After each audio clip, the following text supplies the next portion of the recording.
มาเกี่ยวเที่ยวผมมาเกี่ยวอ่ะผมมาเกี่ยวมาได้รอหนึ่งมาเลยค่ะ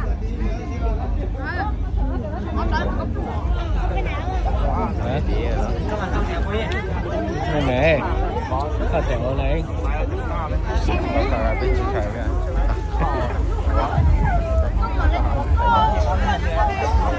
นี่มาร้องเพลงเดี๋ยวเข้ามาอย่าพี่เข้ามาเดี๋ยวก่อน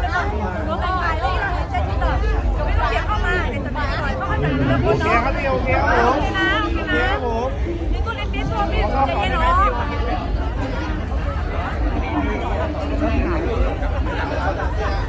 ต้องบอกก่อนนะว่าถ้าพูดถึงรายการเนี่ยเราอยู่ไกลได้พอแล้วหรอขั้นแล้วนะคะขั้นแล้วค่ะ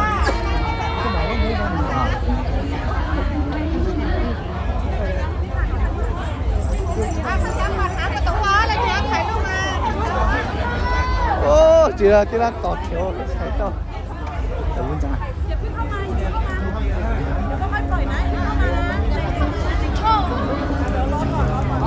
ไม่ร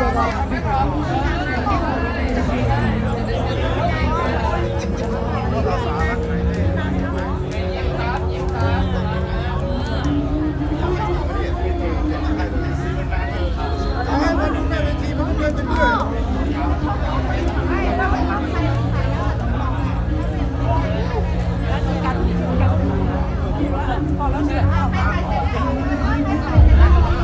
ออกมานะคะวนทางนี้ค่ะวนทางนี้ค่ะวนทางนี้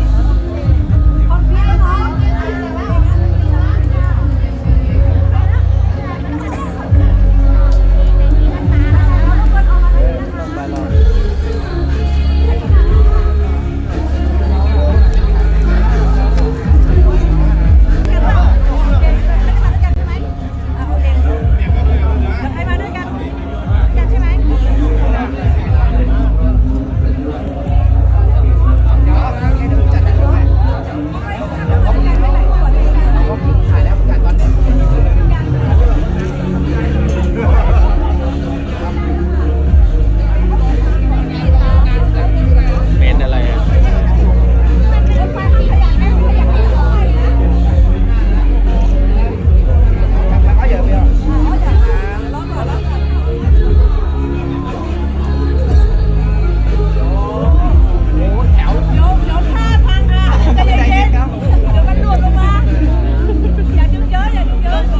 สดไหม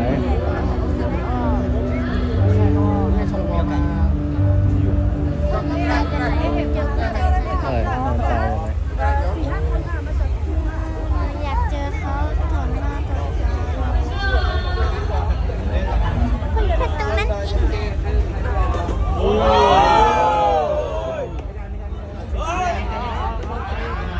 หรือว่าพอปิดไฟที่ว่าเขาร้องเถอะ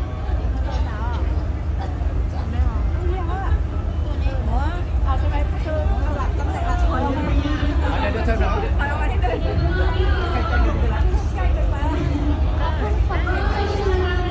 ไม่เหม็นเลยโคตรหอมเลย